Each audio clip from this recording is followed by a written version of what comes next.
Hi, Cheryl. How are you? Hi, Paulina. I am doing great today. How are you?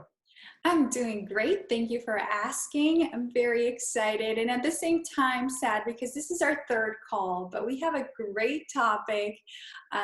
Before we begin, I always want to share with everybody that we have two other calls. I highly encourage you to go see those other two videos. But today we have do's and don'ts about, prior to getting your mortgage and frequently asked questions. We sure do. So we are definitely going to talk about the do's and don'ts when you're thinking about buying a home. And one of the very first things is do not change jobs. So you want to make sure that you stay consistent with your jobs. If you've had a gap for some reason, no more than a 2-month gap in your jobs, and you want to make sure that you're in the same industry. Oh. Yeah, you want to try to stay in the same industry if you're thinking about buying a home, or just wait until after you buy that home to change industries. And another important thing is some people decide to go from a W-2 job to having their own business, so being self-employed. We need a 2-year history of self-employed business. So if you're thinking about going out on your own, maybe consulting, don't do that until after you buy your home. Keep that W-2 job. It's just more stable and more friendly when it comes to getting a mortgage. Perfect. And this applies for pretty much any kind of loan that you're trying to get? Yes, it does. Okay, So awesome.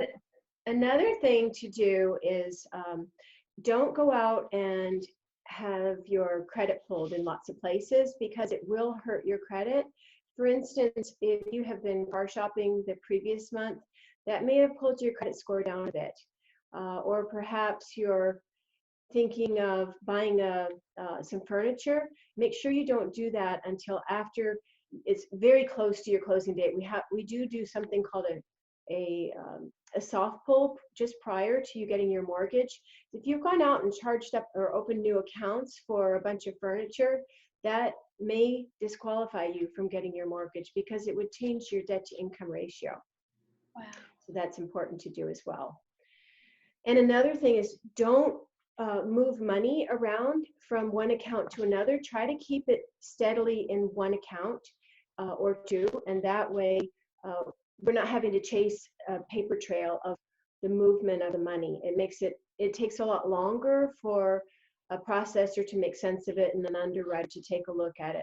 So it's very important that you just keep everything status quo. Once we pull your credit and do your application, try to keep everything just as it is, and the money that you get from your paychecks going into one specific account, and that will help speed up the process quite a bit. Okay. What else? Next, yeah, so next would be don't co-sign with someone. Maybe if your sister, your brother want you to help them buy a car, and you decide, oh, I'm going to be nice, I'll co-sign, my credit's great, and no problem.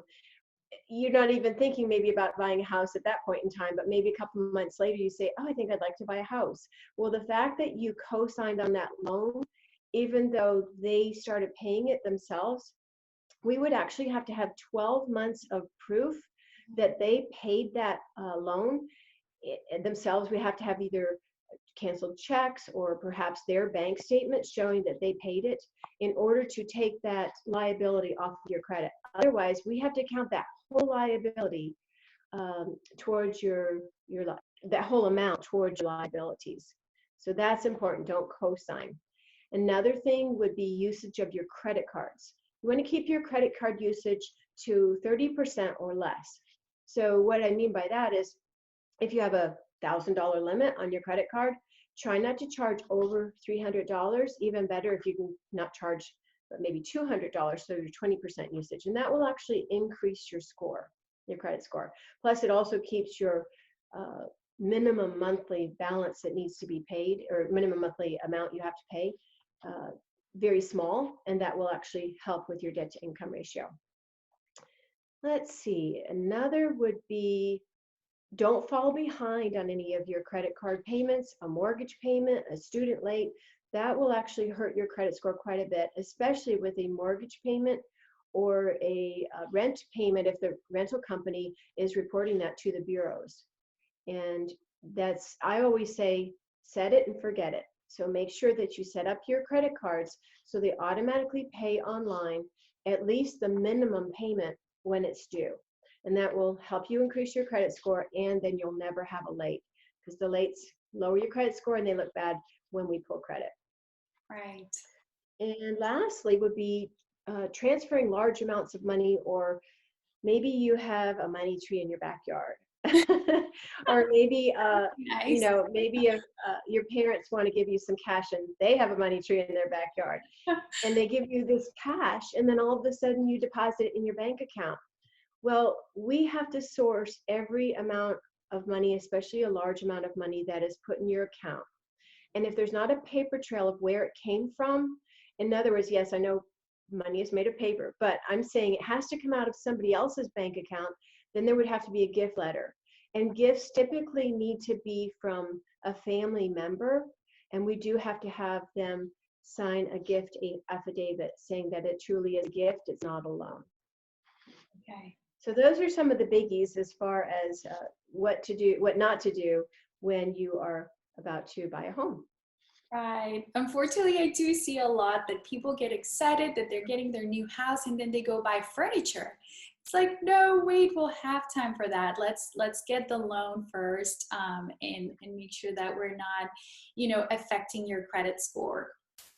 So awesome. Typically, I was going to say, typically when we have our clear to close, and sometimes that could be even a week in advance, then if you need to go purchase that refrigerator or, whatever it might be, dining room set, whatever, then that's the time that we can give you the green light to go ahead and do it.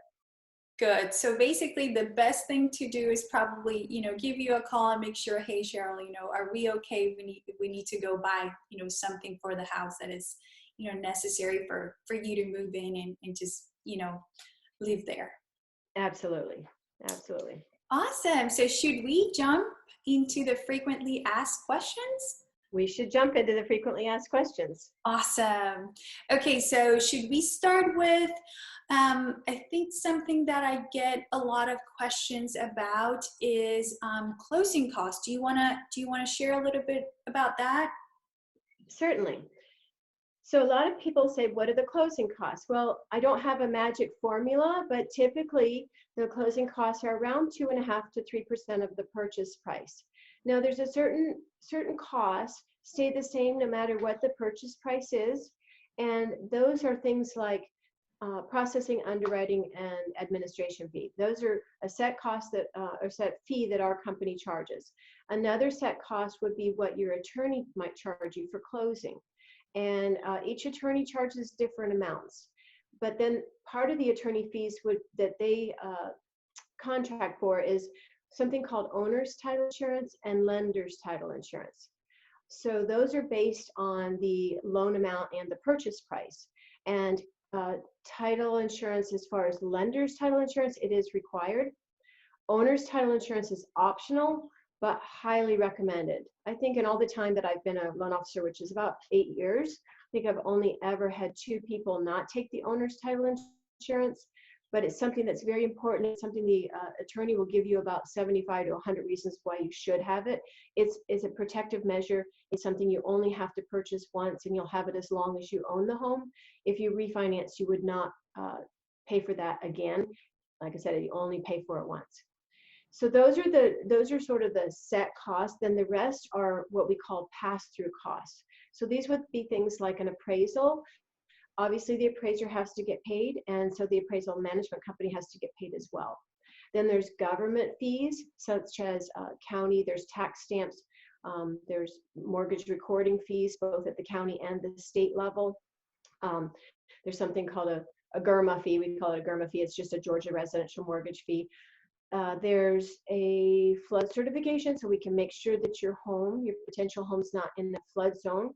If it were in the flood zone, we would advise you, and you would want to get a quote on additional insurance because it's in a flood zone. Very rarely have I run across that. I probably think of 2 homes in the past 8 years where a property was in a flood zone. let's see, another part of the closing costs might be a homeowner association initiation fee. In Atlanta, we have a lot of neighborhoods that actually have homeowners associations because they have perhaps a company that upkeeps the property, the maintenance of the landscaping, the lights, things like that. Sometimes they have tennis courts and swimming pools. And so you have, when you're going into it, an initiation fee as well as your annual fee.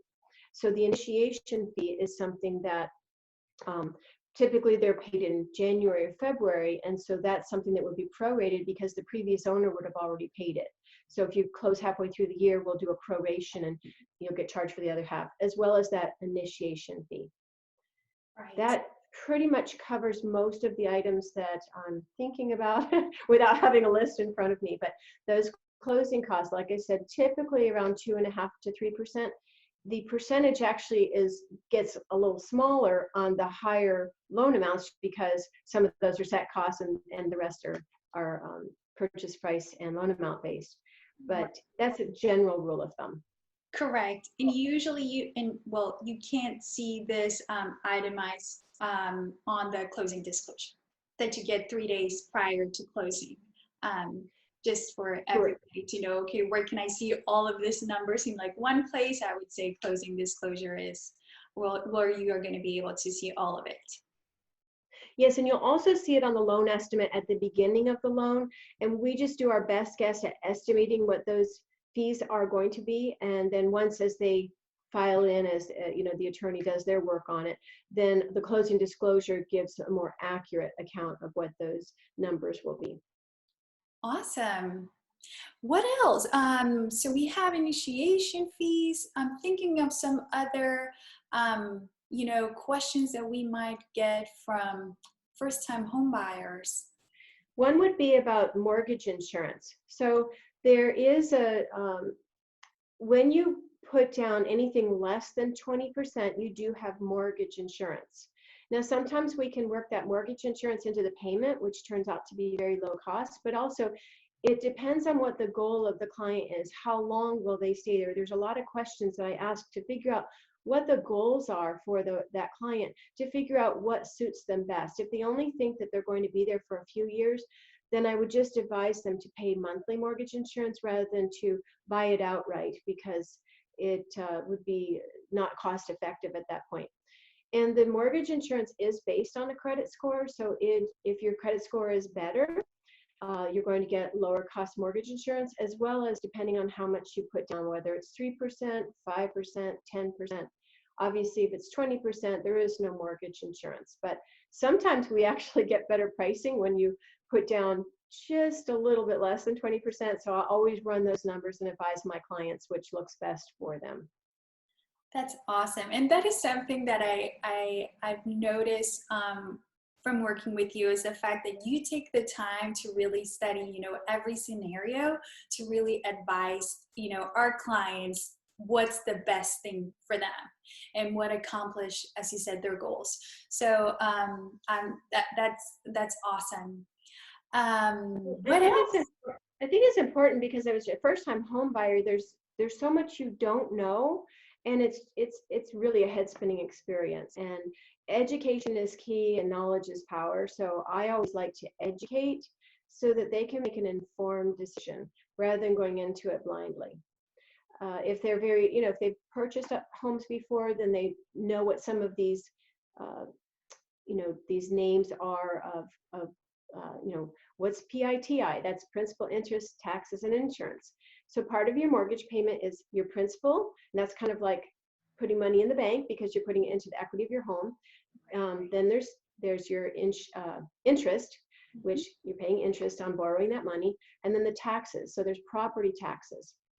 And also the other I is insurance, and that's your homeowner's insurance. And you might also have your mortgage insurance in case you don't have the 20% down. So that brings me to another point to make, is your escrows. So part of your closing costs are going to be closing costs, but then there's also going to be prepaids and escrows. So your prepaids would be, you always pay 1 year of homeowner's insurance up front, and then you also pay prepaid interest. So if you close in the middle of the month, you're going to pay about half a month's worth of interest. If you close at the end of the month, you'll pay just a couple of days of interest.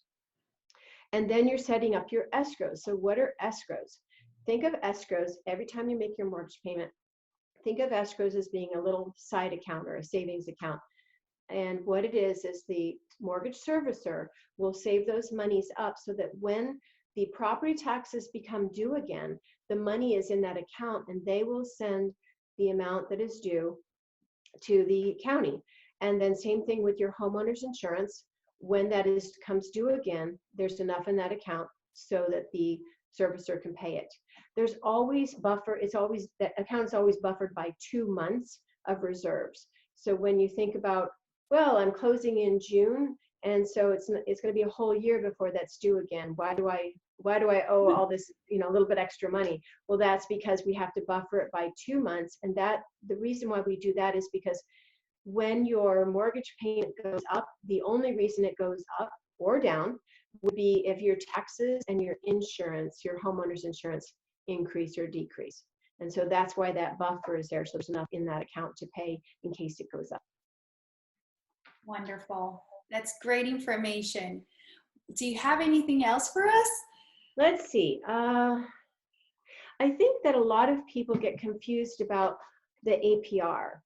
And that basically just means your annualized percentage rate.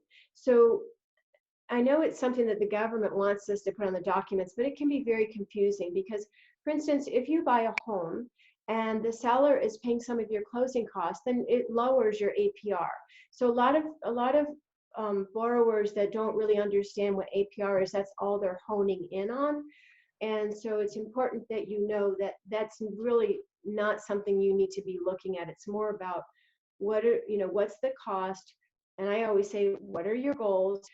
Is your goal to have the lowest interest rate? Well, let's see how we could buy that down. Maybe the seller's providing plenty of closing costs where we could buy your rate down. Or is your goal to be at a certain monthly amount that fits your budget? So again, I always circle back to what are your goals? And then we try to make the pieces of the puzzle fit for you. Perfect. That's wonderful. Could you maybe talk a little bit more about being able to buy some points to lower your interest rate? Certainly. So there's something called an interest rate, and then there's the price to get that interest rate.